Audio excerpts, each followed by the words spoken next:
Gracias a la UNAM por la invitación. Soy Leonel González, trabajo en el Centro de Información para Decisiones en Salud Pública del Instituto Nacional. Tengo al doctor Juan Eugenio Hernández, director del Centro de Información dentro del Instituto Nacional, y al doctor Joan Benach, que nos acompaña de la Universidad Pompeu Fabra.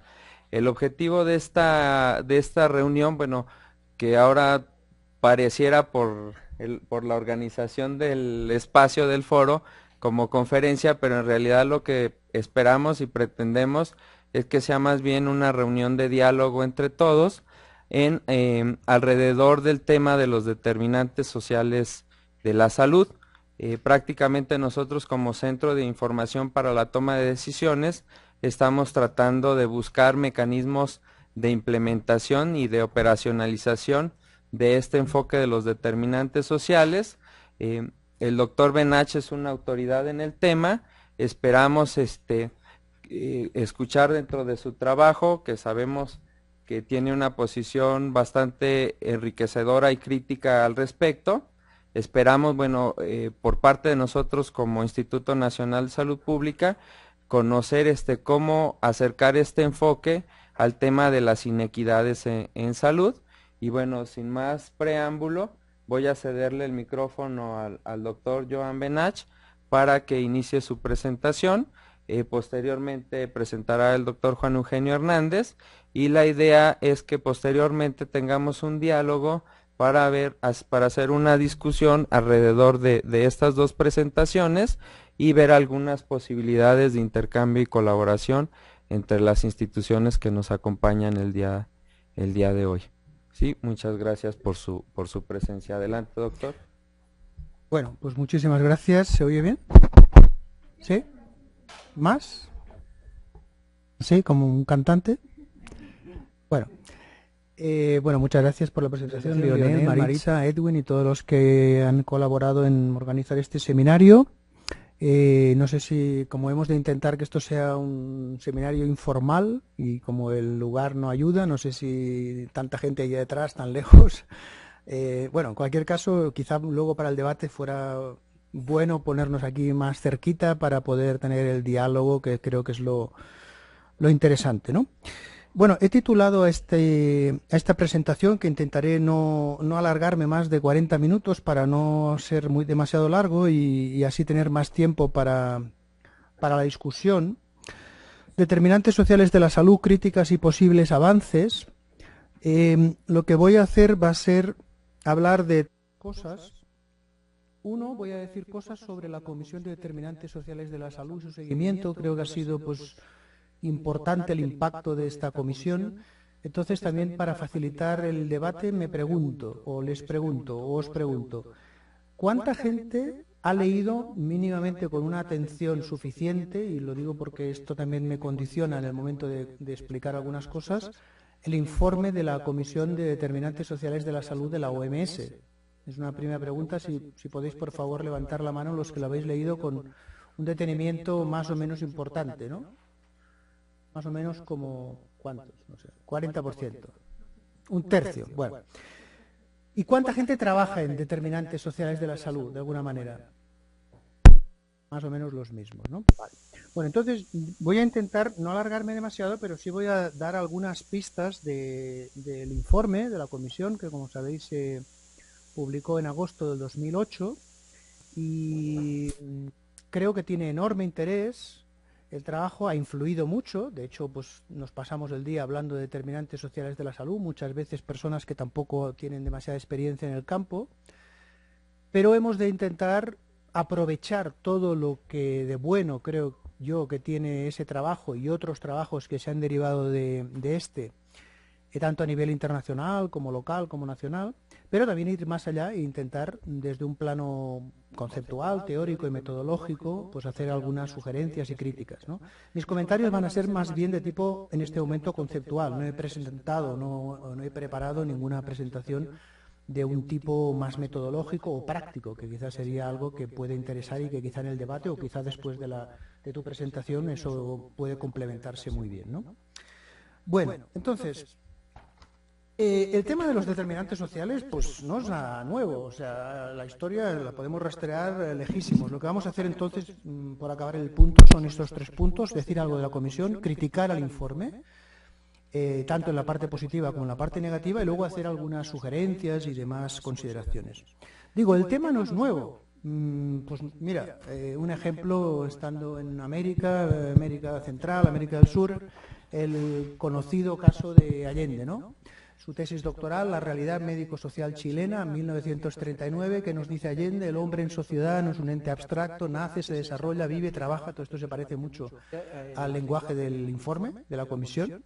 Se reproduce, enferma y muere en sujeción estricta al ambiente que lo rodea, cuyas diferentes modalidades originan modos de reacción diversos, Esta condición ambiente está determinada por salario, alimentación, vivienda, vestuario, cultura. Bueno, es más o menos lo que el informe nos dice, ¿no?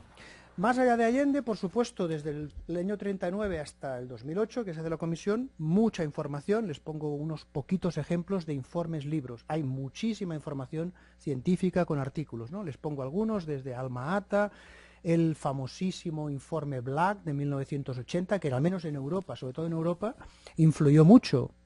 Y de tal manera que, pues a partir de 1980, con la comisión Black o el Black Report, pues hubo varios Black Report en Francia, en Italia, en España también hicimos uno, en Suecia, etcétera, ¿no? O también otros estudios y otros libros, y aquí les pongo una pequeñísima muestra del asunto. Pasemos al informe, el informe de la comisión. Agosto del 2008, han pasado ya casi 7 años. Una comisión que se pone en marcha dirigida por un epidemiólogo muy conocido, quizá el epidemiólogo social más conocido, Michael Marmot, un epidemiólogo australiano de origen, pero que ha hecho toda su carrera. Ahora se oye mejor. No se oía, ¿no? El micrófono hasta ahora, nada. Bueno, ya me parecía a mí que no resonaba nada. Bueno, Michael Marmot, un epidemiólogo social australiano con cientos de publicaciones científicas, muchas cosas interesantes. Y con él encuentra un momento, una situación favorable en la Organización Mundial de la Salud, que es un órgano muy complejo, con muchas cosas y con mucha gente muy diversa, para en el 2005 en Chile poner en marcha la comisión. La comisión avanza, hace sus trabajos, hay una serie de redes de conocimiento, trabajos muy diversos, y finalmente llega a una serie de conclusiones. Les pongo alguna conclusión y algunas reflexiones laterales. ¿Qué dice la comisión? Una conclusión global bastante preocupante, ¿no? La injusticia social está matando a la población a gran escala. Son millones de personas las que sufren, las que mueren por condiciones fundamentalmente sociales y políticas evitables. La combinación de políticas sociales, intervenciones deficientes, situaciones económicas injustas, malas políticas, eso es una de las conclusiones de la comisión. Dice muchas otras cosas y no me voy a entretener mucho, por eso antes preguntaba, porque si no nos llevaría, tampoco podemos resumir el informe, no tenemos tanto tiempo. Pero sí voy a dar 4 pinceladas muy rapiditas para que al menos en el ambiente esté pues algunas de las cosas que dice el informe, ¿no? Por ejemplo, voy a leer solamente y muy rápido las cosas que están en rojo, ¿no? Para tener una idea de qué nos está diciendo, algunas de las conclusiones.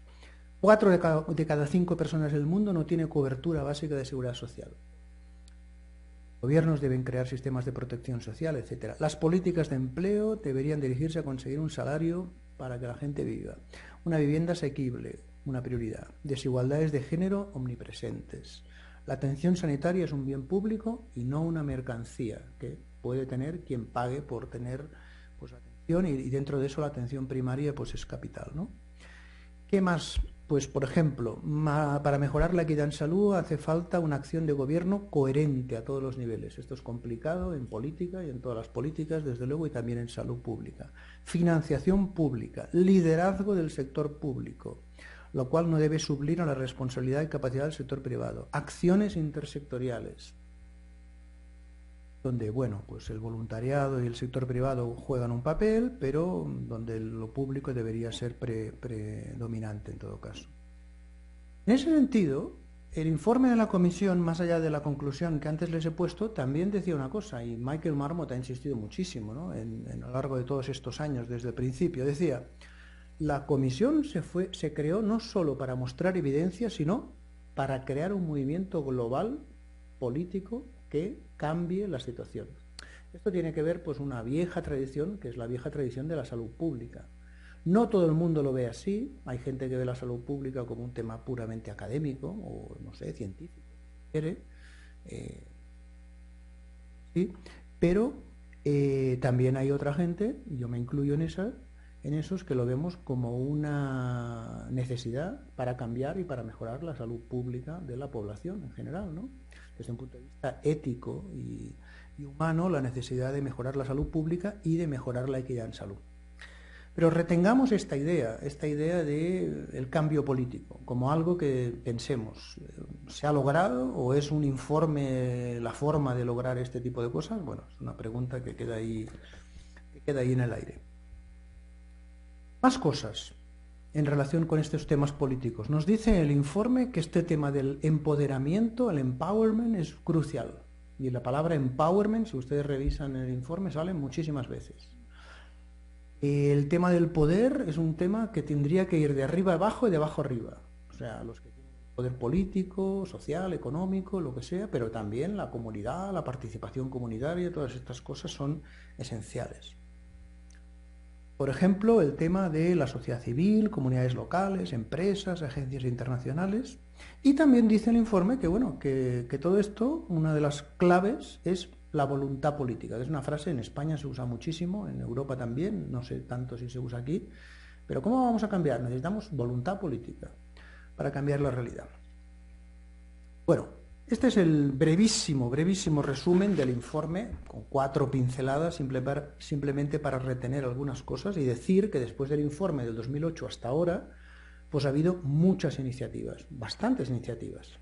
Desde el First Society Healthy Lives en Inglaterra, también dirigido por Michael Marmot, que es un muy buen informe, muy interesante, hasta también un informe que se hizo en España por el Ministerio de Salud, la Conferencia de Río del 2011 y otras bastantes cosas. Quiero decir que, bueno, se han promovido muchas actividades y desde luego muchas publicaciones, tanto en el ámbito general como en el ámbito científico. Bien, pasemos a la visión crítica. Crítica positiva, crítica negativa, no es crítica desde el punto de vista necesariamente negativo. Yo creo que podríamos resumir las valoraciones del informe, y todo eso tiene una carga científica, pero también política, en 3 grandes bloques.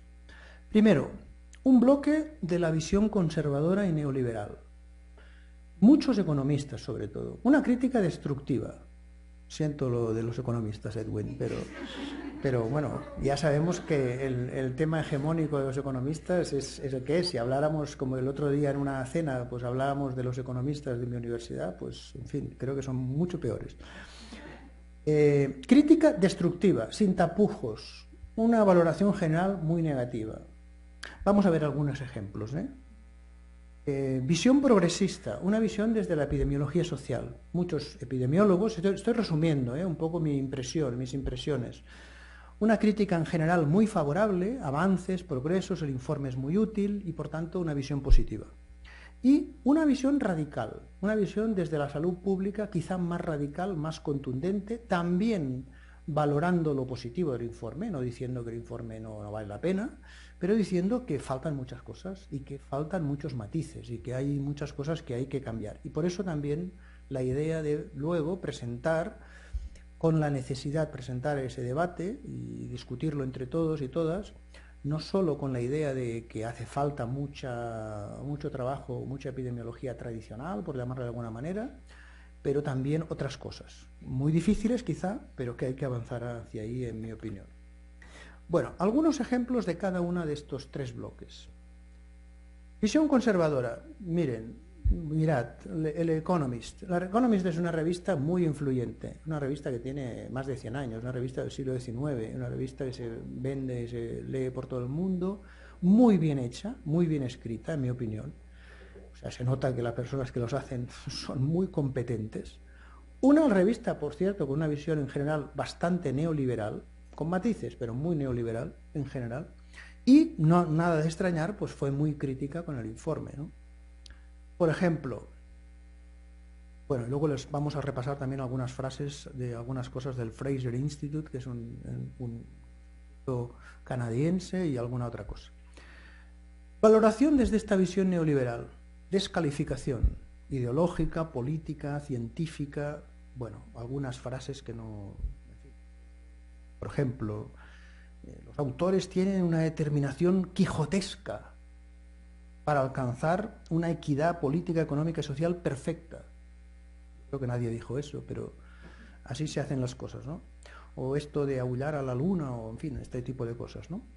Quiero decir, las cosas se ponen de una manera contundente para descalificar, por supuesto. Por ejemplo, el Fraser Institute, ¿no? Mira cómo empezaba una de las frases. Lo pongo literal para que no sea una opinión mía, ¿no? Porque digo, los camaradas de la vieja Unión Soviética estarían encantados de esta especie de manifiesto que se lo lleva todo por delante, ¿no? Lo digo, pongo ejemplos, ¿no? Para ver que esto es lo que dicen, ¿no? Luego se matiza todo, etcétera. O por ejemplo, otros en el Lancet aparecieron editoriales y demás. Bien.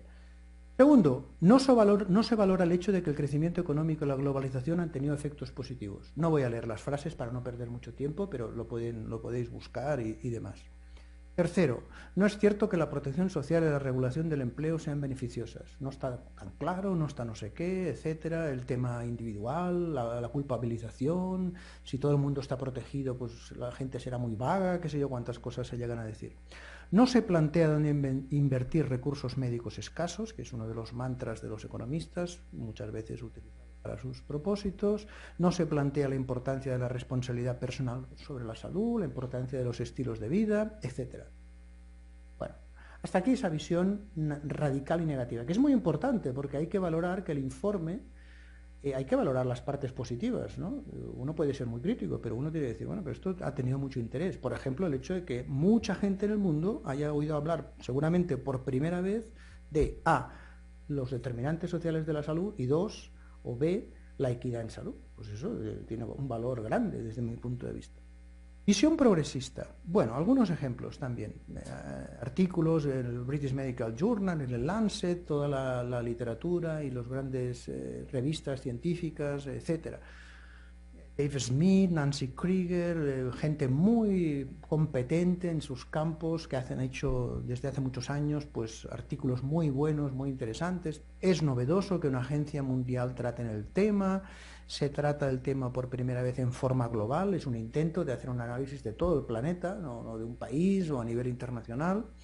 Se presenta muchísima información y eso pues es útil, es relevante, etcétera. Se plantea el tema de la política y las relaciones políticas, en parte como estaba diciendo antes, ¿no? Hablar de política en salud pública no siempre ocurre, o sea, no. Parece que esto es, pues hay que hacer ciencia, y hacer ciencia uno tiene que ser como apolítico o neutro, ¿no? Como si la ciencia no pudiera hablar de la política. En realidad, pues hay unas disciplinas en ciencia que son las políticas sociales, que hablan solo de política, ¿no? O la sociología, en realidad. Pero, o sea, es bastante absurdo que haya gente, por ejemplo, en algunos campos de la investigación, por ejemplo, en la epidemiología, que crean que esto no puede ser, ¿no? Más, se ha incluido en el proceso la participación de la sociedad civil. Se habla de empoderamiento, ya lo he dicho, y de participación.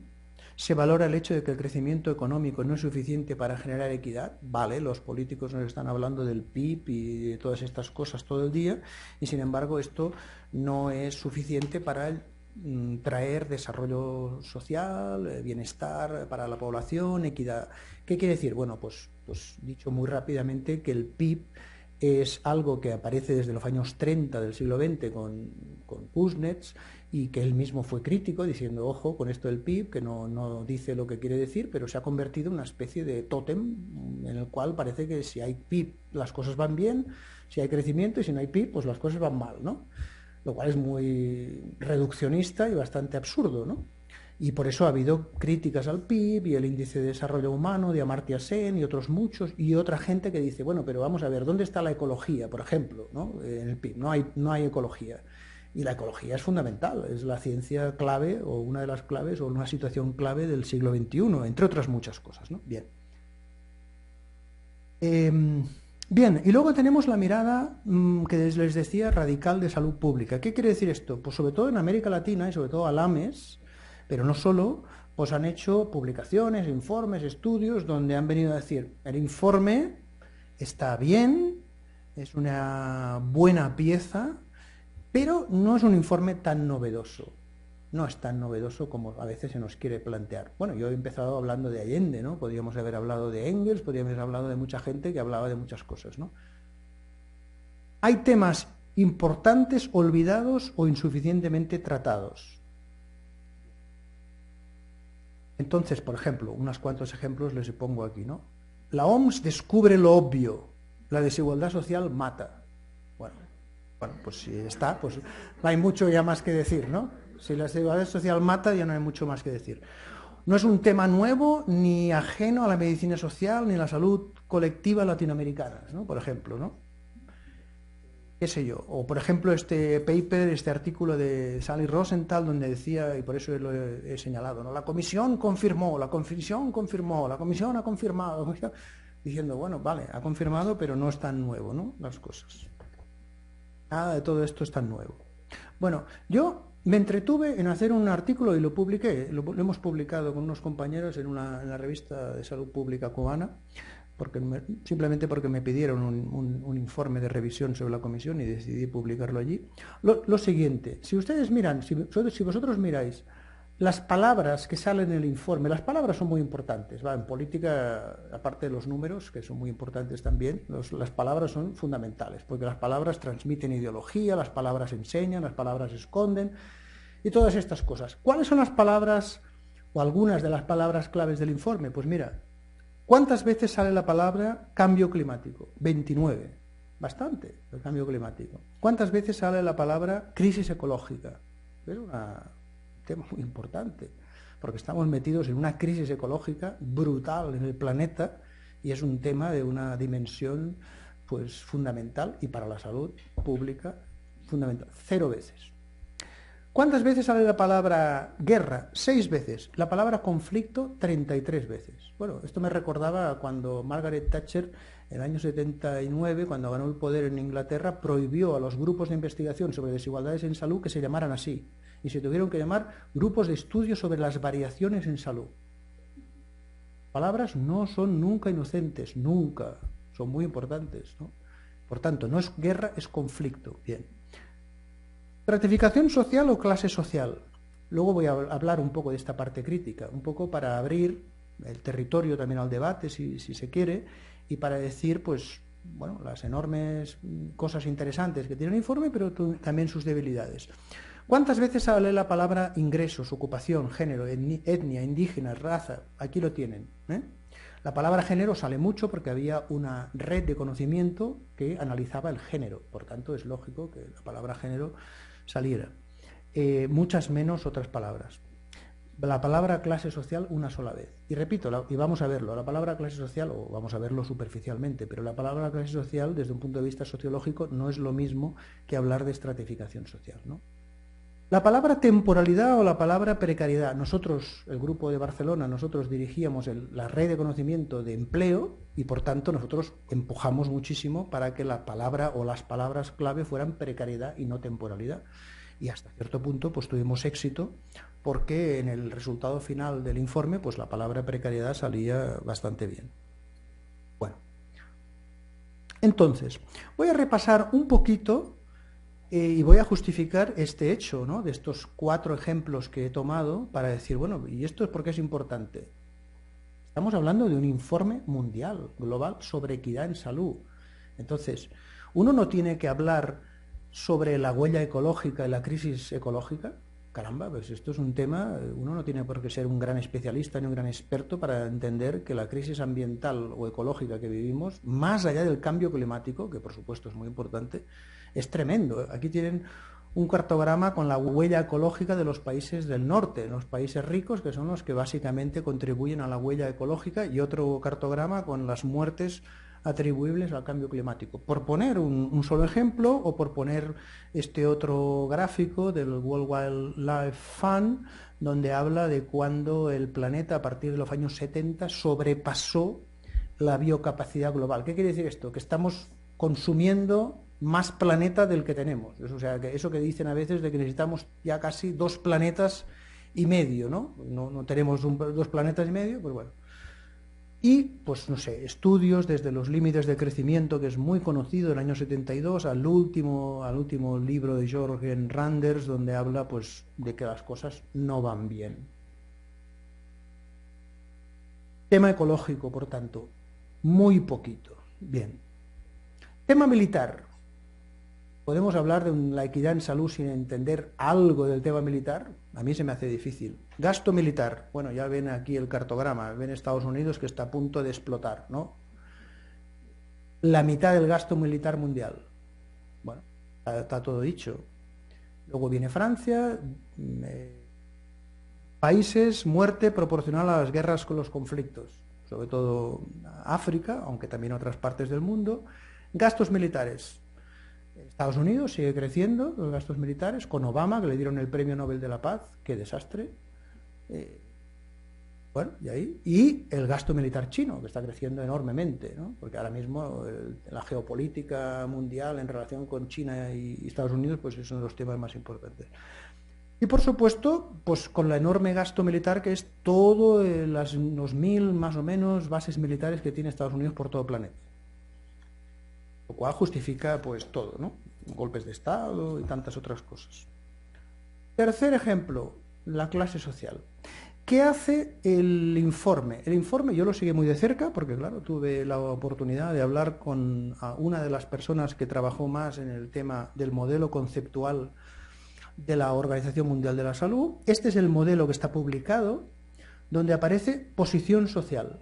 No aparece clase social. Ese no es el informe, ese no es el trabajo que dirigió Oriol Solar y Alec Irwin sobre el modelo. O sea, Oriol Solar y Alec Irwin y otra gente hicieron una propuesta de modelo social conceptual para entender pues, los grandes determinantes de la equidad en salud, pero al final salió otra cosa.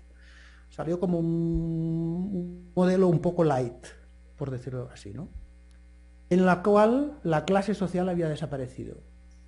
Aparecía la posición social, aparecía la educación, aparecía la ocupación, aparecían variables de estratificación muy importantes, pero no aparecía la clase social. ¿Por qué es importante la clase social desde la sociología? Pues mira, por ejemplo, lo voy a utilizar con las palabras de Mel Barley, una socióloga inglesa ya emérita, muy activa por otra parte, donde habla de que esto de la clase social desde un punto de vista marxiano o marxista o weberiano tiene que ver con algo que es importante, que es el concepto relacional y el concepto del poder.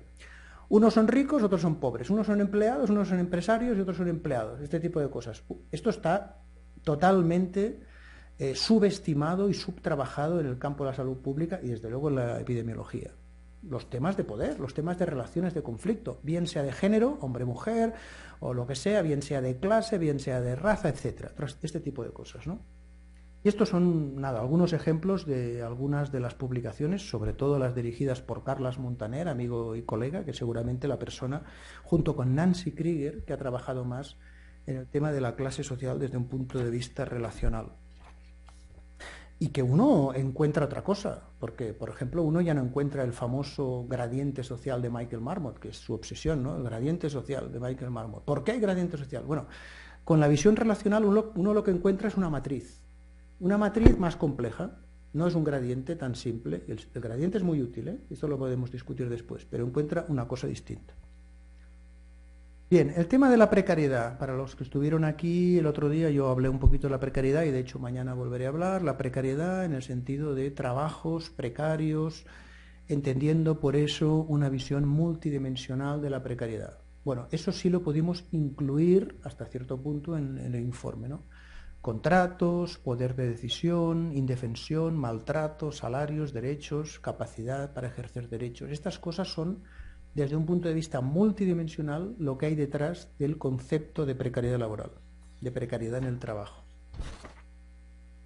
También el otro día puse algunos ejemplos, puse este ejemplo, para entender pues, la distribución de la precariedad en los extremos, desde el 20% lo mejor al 90% lo peor en las poblaciones con más precariedad, ¿no?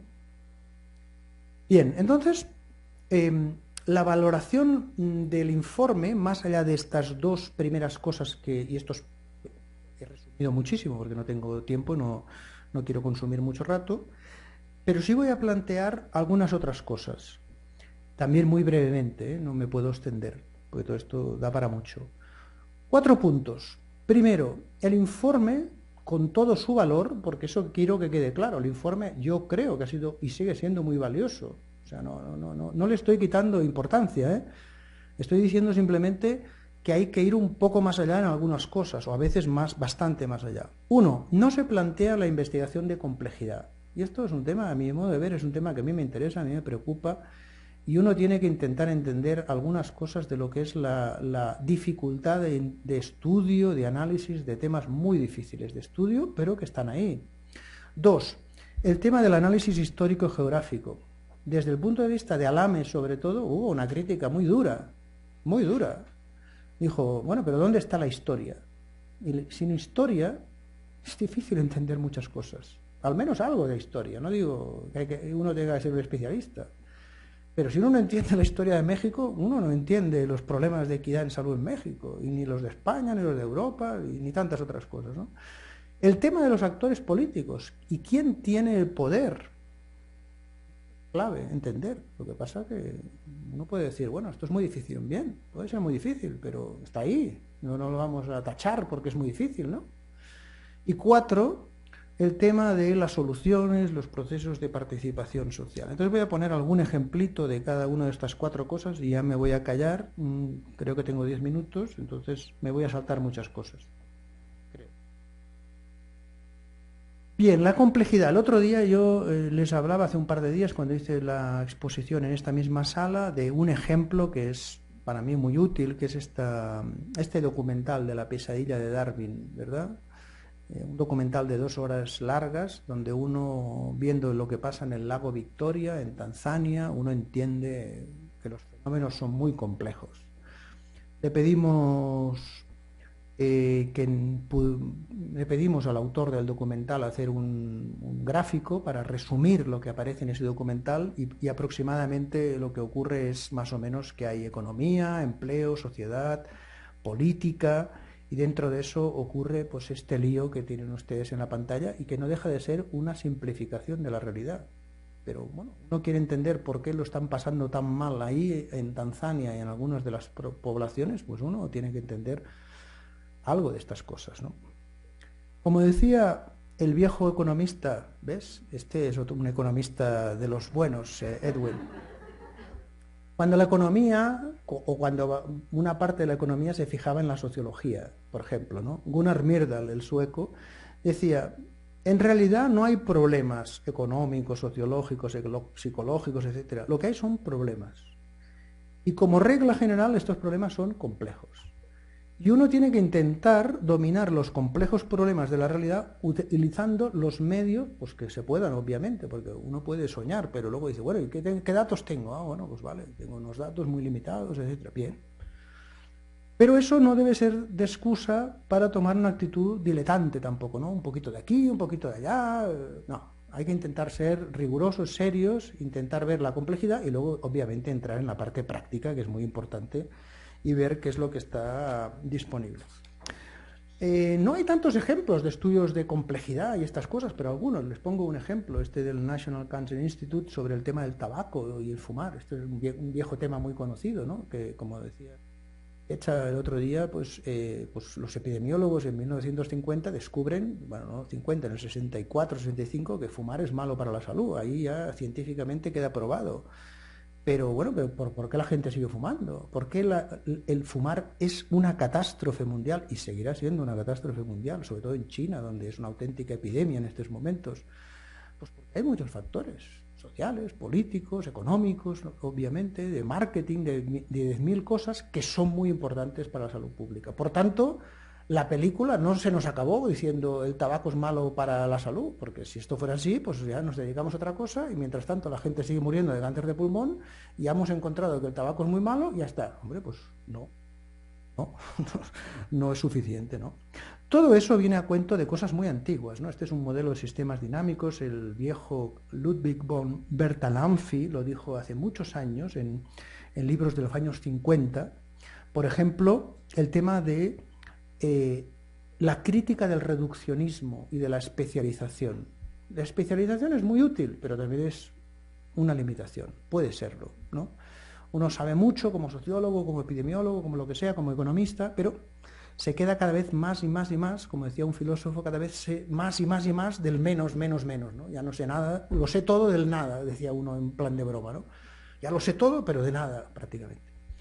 Bueno, pues él decía que el tema de la transdisciplinariedad, el tema de todas estas cosas y de las interrelaciones, eso viene a cuento por el tema de la clase social. Vamos a intentar acercarnos un poquito a estas cosas. Bien, va el tiempo. El tema de la historia.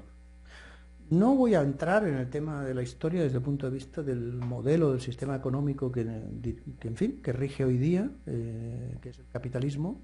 Hay estudiosos de lo que es el capitalismo, que es un fenómeno histórico, como dice David Harvey, seguramente una de las personas que sabe más del tema.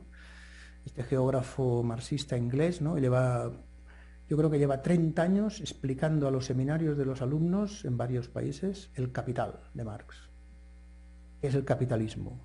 Que es muy difícil saber lo que es el capitalismo. Y es muy importante, por cierto.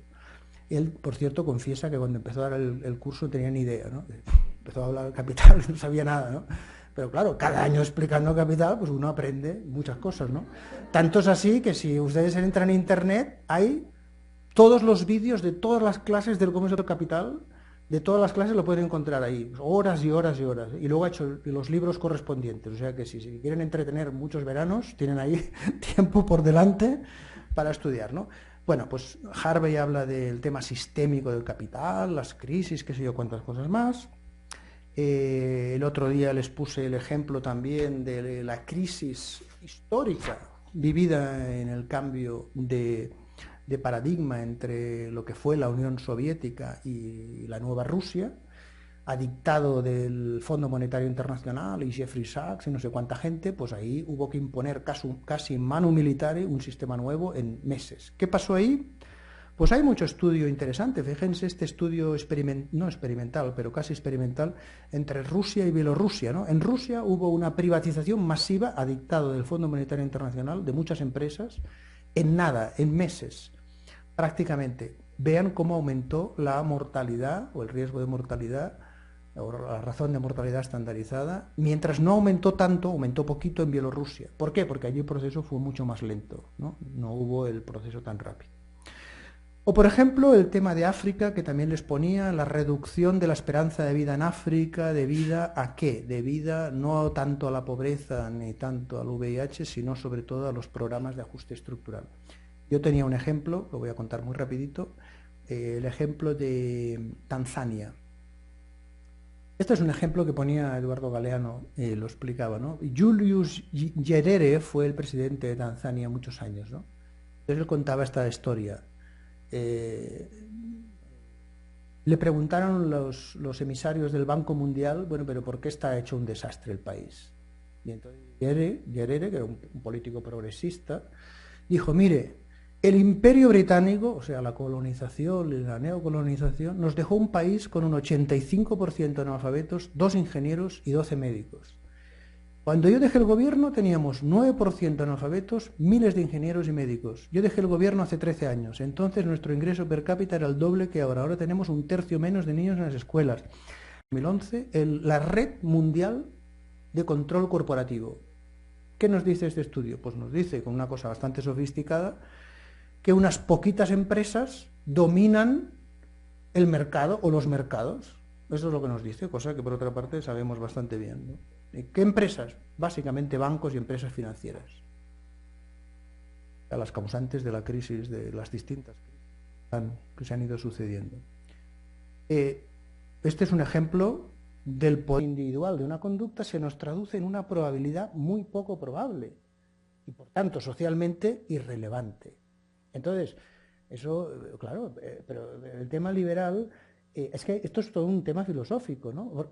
A ver, una persona es esclava de un amo, o lo que sea, que le deja hacer lo que le da la gana. Eso es un ejemplo de los filósofos de la libertad y esas cosas. Que le deja hacer lo que le da la gana. ¿Es libre? Sí. No, no es libre, es esclavo. Es un tema de derechos, esto de la esclavitud. Es un tema de oportunidades, de recursos. Y es menos probable. Por tanto, la visión liberal de yo hago lo que me da la gana, ¿eso es la libertad? No. Eso es una manera de entender la libertad, una manera que en salud pública hemos de demoler. No puede ser que nos quedemos con esa manera filosófica de la libertad. ¿No? Sí, ¿no? Por eso, y además ejercer la libertad requiere pues de tener un medio ambiente donde la puedas ejercer. Bueno, con respecto a la validación de los datos, o sea, nosotros primero que nada checamos consistencia interna, consistencia de claves, y después hacemos un chequeo de consistencia con fuentes paralelas que puedan incorporar datos semejantes, ¿no? Por ejemplo, como para un ejemplo así rápido, decir, bueno, nacimientos, ¿no? Tú tienes una base de datos que registra nacimientos, tú tienes una base de datos que registra nacimientos, pero que es el egreso hospitalario, ¿no? Entonces tú tienes estas dos bases y pues lo que quieres es ver que en un hospital se reporten los mismos nacimientos que se reportan en una base de datos que es de registro de nacimientos específicamente. Y con ello hacemos pues macheos y vemos importantes avances en lo que es la calidad de la información, donde hay pues, más del 95% de concordancia entre diferentes fuentes. Esa es prácticamente pues, la parte de la validación. No vamos al campo a decir a ver si es cierto, como decir, por ejemplo, una muerte, no vamos a verificar o hacer una autopsia verbal para que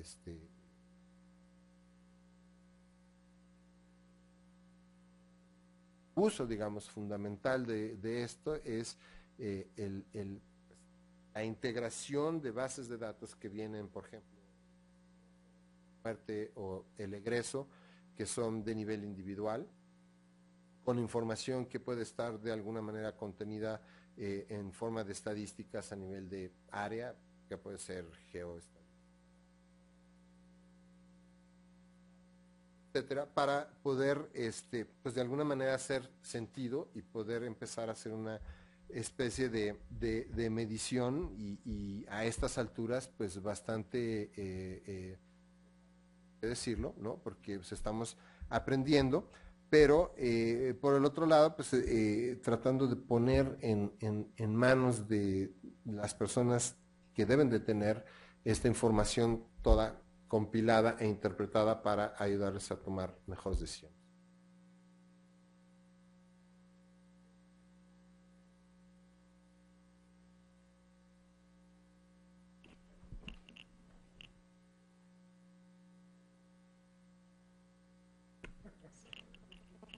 Hola, buenas noches, muchas gracias. Yo no soy experta en determinantes sociales, sin embargo, el tema me resulta sumamente interesante en función de, bueno, los determinantes sociales están, todos los conocemos, incluso los medimos en diversas bases de datos que no son propiamente salud, ¿no? Sino que INEGI tiene sus datos, etcétera, etcétera, en transporte.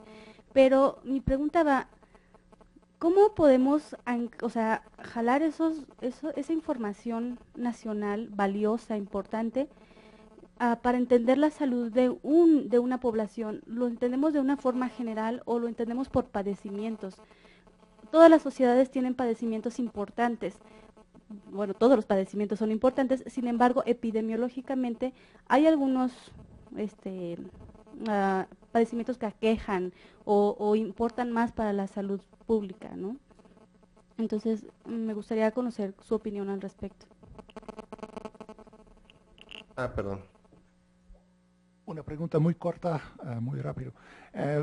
¿Sus modelos son estáticos o toman en cuenta o consideran migración? La gente no vive en su mismo lugar todo el tiempo. ¿Toman en cuenta eso en alguna manera? Sí, bueno, de hecho tenemos un poco de historia y tenemos los censos del 90 y del 90 y del 2010 y los conteos intermedios, de tal manera que sí podemos tener una idea de cómo ha ido cambiando la estructura de la población de los municipios, para ver, por un lado, municipios que reciben población, municipios que expulsan población. Eso es por lo menos importante, y cómo este fenómeno modifica la estructura de la población, que pues, eso es.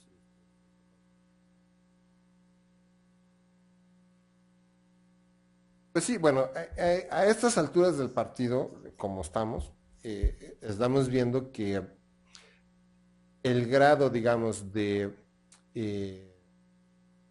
subregistro de las muertes nos impide tener a este nivel, digamos, de municipio, y digamos de estado también, porque pues, si yo pongo las muertes sin el ajuste de INEGI, pues me sale que padre, vete a Guerrero.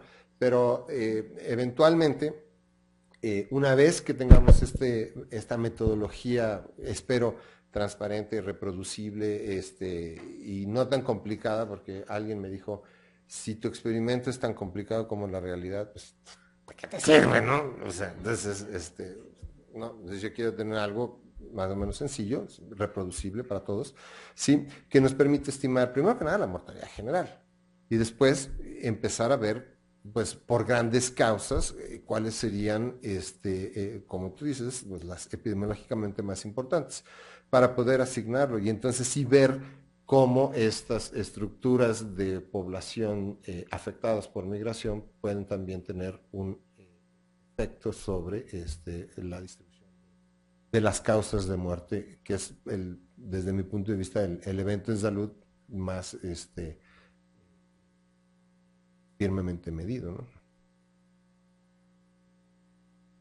Una pregunta para el doctor.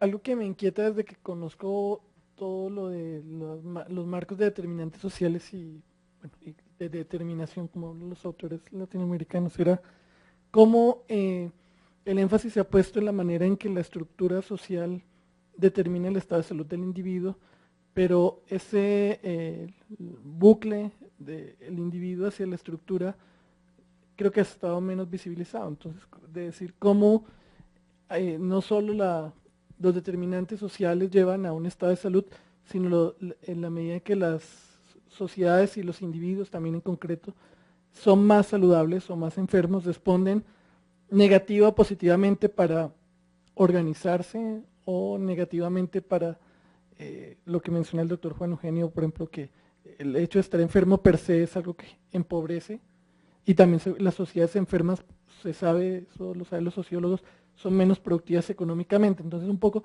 ese bucle creo que también es de interés de salud pública y creo que no está visibilizado. Y el segundo elemento es relacionado con el anterior, es también como la ausencia de una salud en positivo, ¿no?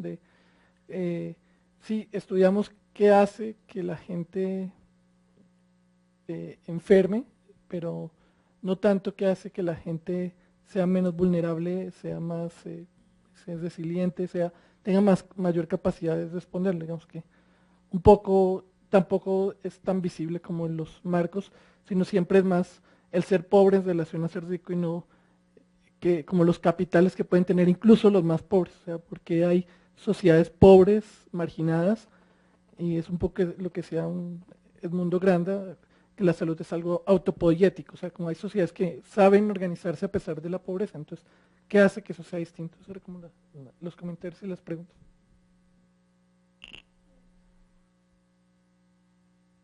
Solo una pequeña pregunta, curiosidad.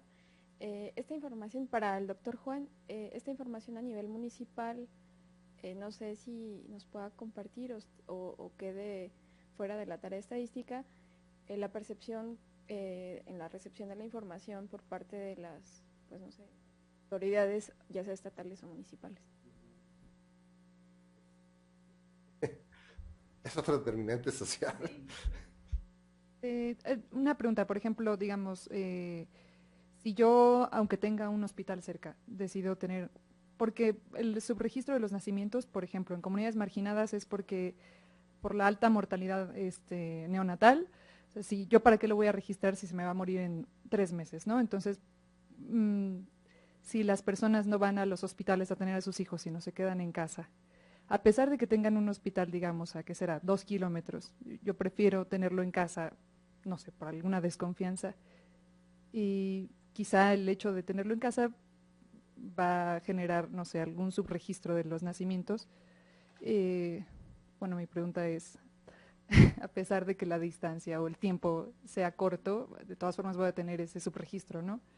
¿Cómo es que planean estudiar este tipo de casos? Dan una relación directa entre... Una, una atribución específica del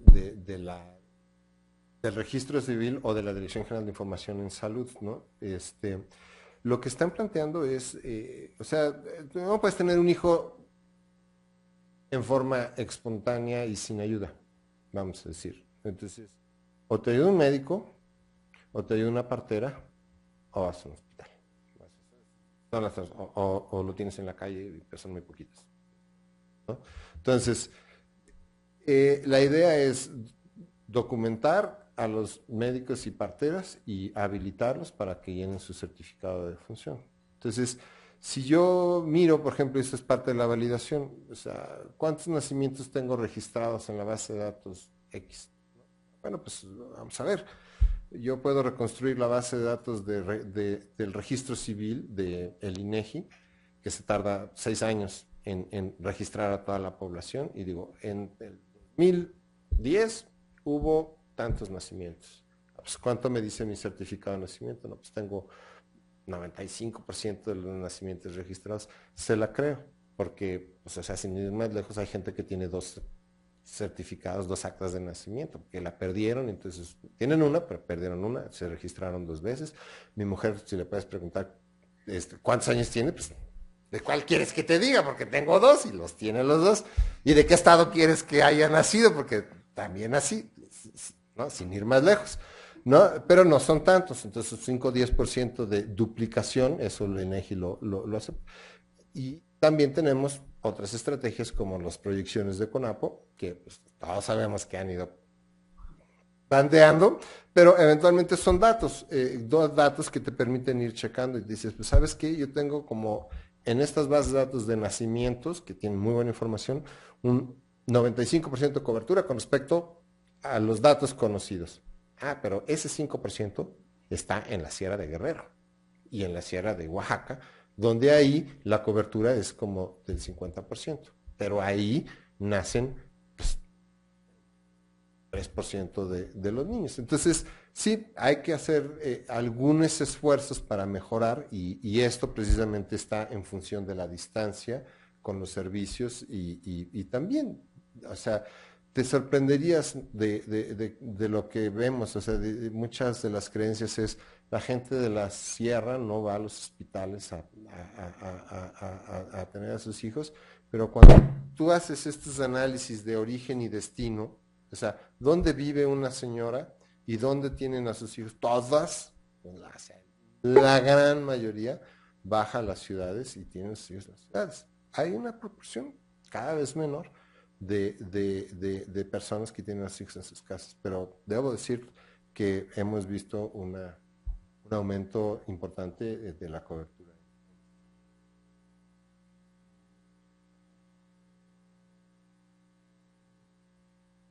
Ya se me olvidó lo que tú dijiste.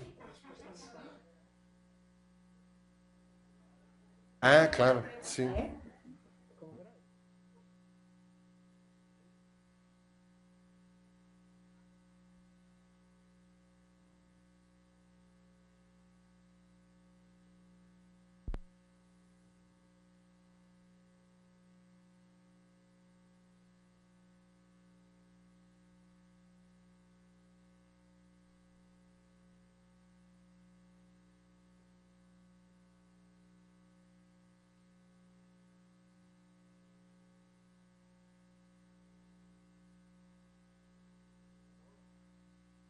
No, sí, claro.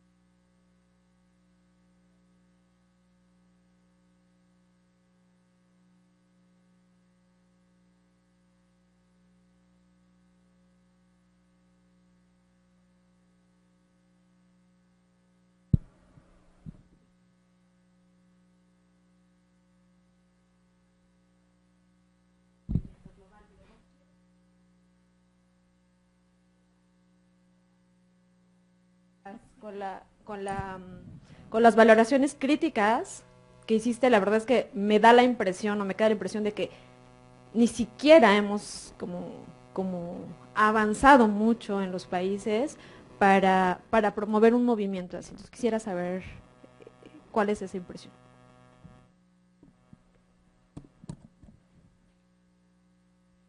Bueno, han salido muchas cosas. Quizá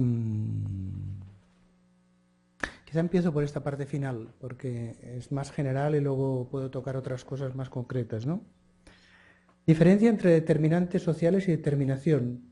Sí hay, pero también depende de qué entendamos por determinación. Quiero decir, en bastantes partes de América Latina, sobre todo Alames, Jaime Breil, otras personas han hecho énfasis en que los determinantes hay que contextualizarlos, darles el sentido histórico, político, etc. Yo estoy de acuerdo. Entonces, en ese sentido, si uno toma los determinantes, por decirlo de alguna manera, y los ubica en todos esos contextos, parece que se recoge bastante bien, al menos, no sé, ¿cuándo fue? El año pasado, cuando tuve ocasión de estar en Colombia y estuve también conversando con gente Jaime Breil y otras personas que ven claro el tema desde este punto de vista, yo creo que se parece bastante. Claro, el riesgo de los determinantes sociales es que esto quede como un factor más, una variable, un factor de riesgo. Yo a veces hago, no sé, broma, ¿no? Los colegas epidemiólogos, algunos buenísimos. Oye, pero no sé, estudiando el asma, ¿no? ¿Qué sé yo? El asma, tengo unos amigos que son especialistas mundiales en asma.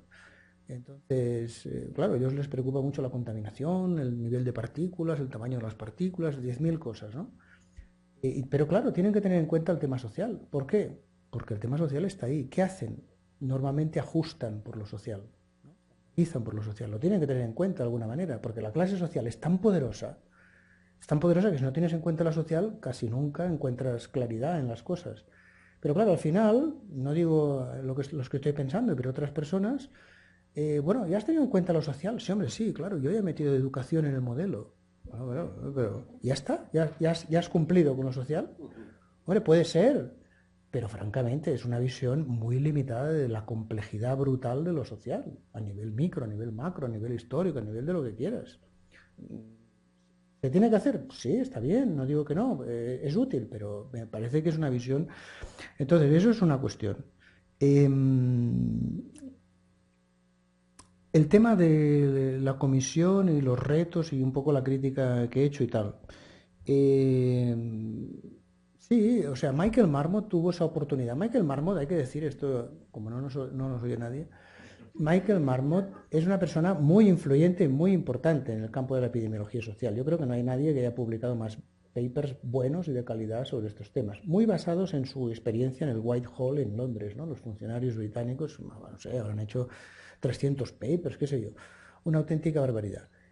Michael Marmot en el 2004 se toma un sabático, se va a California y hace un libro que se llama The Status Syndrome, no sé si lo conocen, lo han leído y tal, The Status Syndrome, basado básicamente en su visión de el Whitehall. ¿Qué hace él? Cuando consigue poner en marcha la comisión, una serie de contactos, su visión inicial es una visión basada en el Status Syndrome. Entonces, se puede intentar explicar, no sé, el mundo, la globalidad, lo que pasa en África, lo que pasa no sé dónde, con los factores psicosociales del Whitehall. Bueno, es espantosamente ridículo. ¿Qué hace Michael Marmot? Es una persona muy lista, le dan cachetes por todos los lados, porque le dieron cachetes por todos lados. Por ejemplo, recuerdo el People's Health Movement en las reuniones del People's Health Movement le dijeron de todo. Le dijeron, ¿usted cómo puede ser que entienda que se puede analizar la desigualdad y no sé qué, y la política basado en el cambia de visión y empieza a ampliar el terreno y empieza a entender que hay factores más globales, no sé qué, el poder, por eso en el informe sale el empowerment, porque si no, no se entiende, ¿no?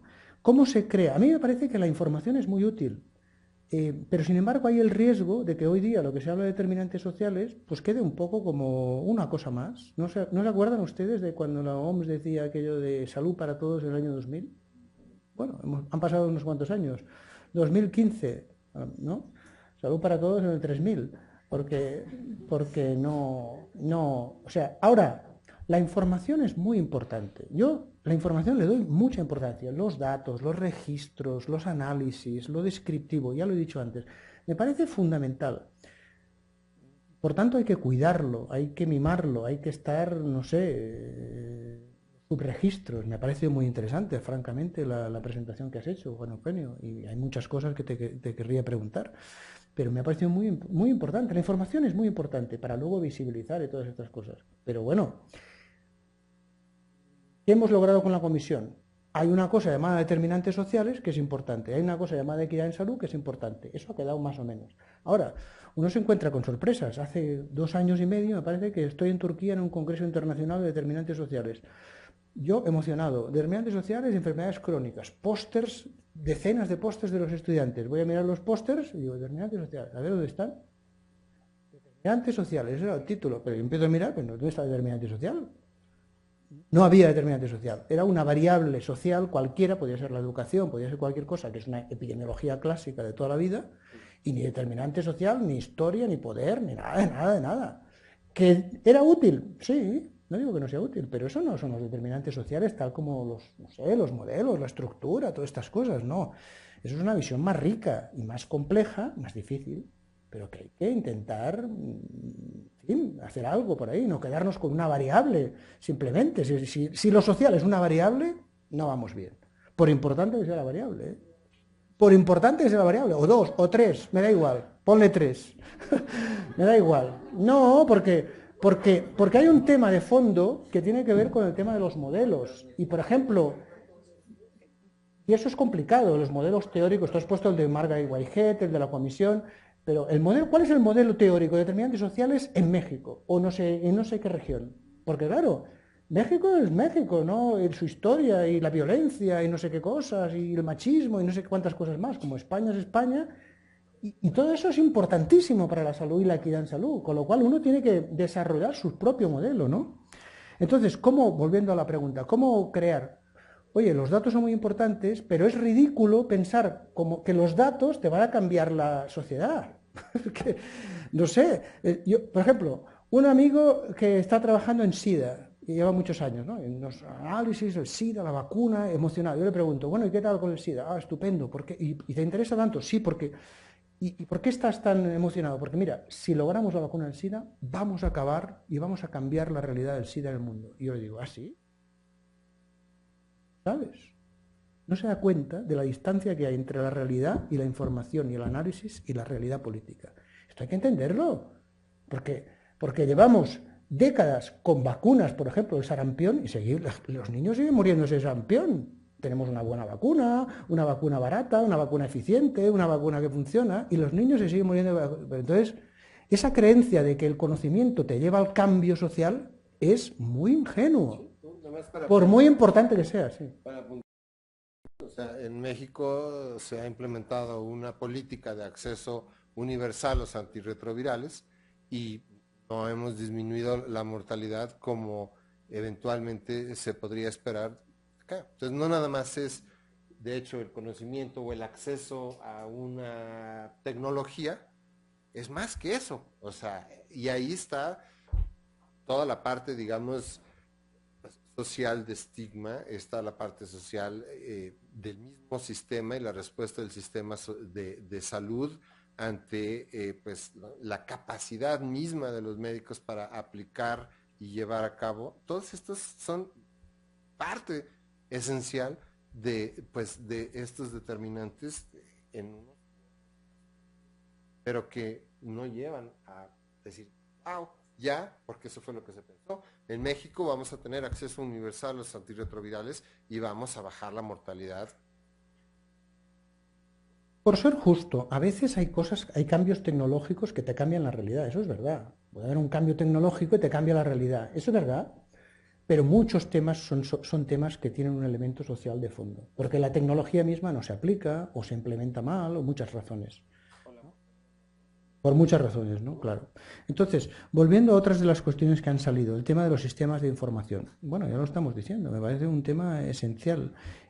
Para mí la salud, intento convencer a los sociólogos de mi universidad y a otra gente, para mí la equidad en salud es el mejor indicador de justicia social que hay.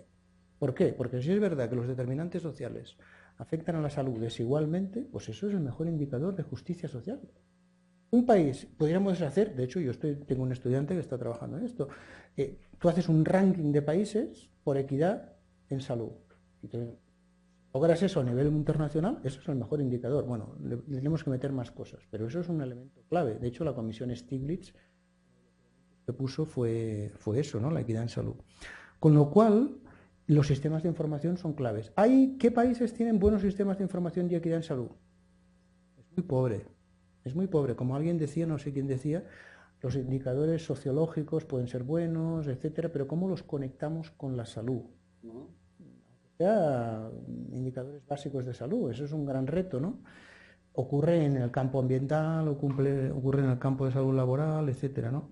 Y luego el otro gran reto que estás apuntando, que también es esencial, ¿no? Todo el tema de los subregistros, la calidad de la información, no sé, la posibilidad de desarrollar modelos predictivos para entender el subregistro en cada campo. Eso sería muy útil, ¿no? En qué campos, dónde, cuándo, cómo. Intentar hacer... Mientras hablaba se me ocurría ese ejemplo que publicó... Por ejemplo, gente que le preocupa poblaciones marginales o situaciones muy difíciles, ¿no? Por ejemplo, uno es el tema de la drogodependencia. ¿Cómo estimar la drogodependencia? Bueno, pues ahí hay técnicas, ¿no? Los sistemas de... Ya no me acuerdo, ¿no? Pero los sistemas de... digamos, para poder hacer estimaciones más o menos acertadas. O en el campo global me ocurría pues lo que hicieron para estimar los muertos en guerra de Irak, ¿no? Pues Hopkins, que lo que hicieron fue hacer una muestra de población iraquí, entonces ir allí, preguntar a ver cuánta gente falta en la familia. Pues, claro, a partir de ahí hicieron una serie de juegos y una serie de estimaciones estadísticas y pudieron decir que el dato que daba el gobierno estadounidense era espantosamente ridículo, ¿no? Cosas así, lo publicaron, etcétera, ¿no?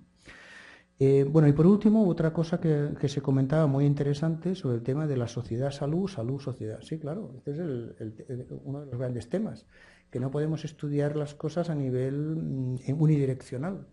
Y por tanto, los pobres tienen mala salud y la mala salud hace que pues, tengan menos oportunidades y tengan más dificultades y que permanezcan, digamos, en una situación. Y eso no ocurre con los pobres, ocurre como mostró, por ejemplo, un estudio muy bonito en el Marmot Review, a nivel de niños muy pequeños, el tema de cognitivo. Y el estudio mostraba, no recuerdo el dato exacto, pero tengo por ahí alguna diapositiva donde mostraba cómo el hecho que había unas diferencias por clase social y cognición y cómo el estímulo a favor de la clase social de los niños o niñas más altos hacía que los que estaban mal remontaran y los que estaban bien se mantuvieran y las clases sociales más pobres lo contrario. Eso lo explicaba a nivel. Entonces, claro, hay gente que va diciendo, no, la biología, pero claro, ejemplos como estos, te das cuenta de que hay una relación sociedad, psicología, biología muy fuerte, ¿no? Y entonces tú decías también la salud y la medición de la salud. Bueno, en el seminario de hace 2 días que teníamos aquí mismo, había mucha discusión y yo creo que muchas cosas interesantes sobre qué es la salud mental y cómo miramos, ¿no? Hubo un estudio en los años 80 que hizo, creo que recordar que eran como 17, si no recuerdo mal, 17 definiciones de salud. Si necesitas 17 definiciones de salud, es que la cosa no está clara, ¿no? Porque salud como adaptación, salud funcional, salud fisiológica, salud positiva, salud no sé qué, claro, 1000 cosas, salud mental, que en sí mismo es algo enormemente complicado. Claro, esto es parte del problema, porque esta sociedad es una sociedad que crea mucha desigualdad, muchísima desigualdad, y en los últimos años, como hemos dicho, y etcétera, muchísima, pero muchas veces es una desigualdad escondida. Y es una desigualdad que depende también de las expectativas de la gente y que crea alienación. Y en el sentido de que eso sería muy bonito, ¿no? Estudiar la salud junto con la alienación social, que es un viejo concepto interesante recuperar, ¿no? No sé, no creo que sea muy sano, pues estos trabajadores japoneses que trabajan 70, 80 horas a la semana y que se quedan a dormir en unos cajones, digamos, una especie de... Esto que es tan famoso, ¿no? Que no pueden ir a su lugar de domicilio porque se quedan a dormir en una especie de sarcófago con televisión e internet y tal, para volver a trabajar. El famoso karoshi, que se llama en Japón, ¿no? Las muertes por sobretrabajo. ¿Esto qué refleja? Pues refleja una sociedad bastante enferma. ¿Eso es cómo se mide? Bueno, es un reto, no sabemos muy bien, ¿no? Entonces, En el caso nuestro... Tiene la esperanza de vida más alta. Sí, Japón, pero claro, ahí es esperanza, porque cuesta mucho morirse, ¿sabes? Sí, la gente aguanta mucho. La mortalidad es muy importante, pero la gente, si tienes unas condiciones mínimas, si no te mueres por una diarrea, como pasa en África, si no te mueres por cosas, por infecciones y tal, la gente aguantas bastante, claro. Entonces, ¿cómo medir esto? En fin, todo esto es... ¿Tenemos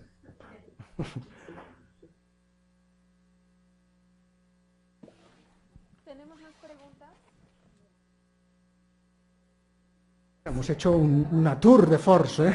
¿Verdad? Entendíamos que fuera un maratón. Demos un aplauso.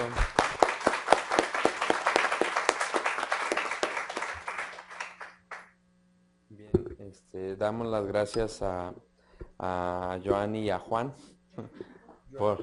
a los dos Juanes, por su presentación. Sí. Y muchas gracias a ustedes por su asistencia.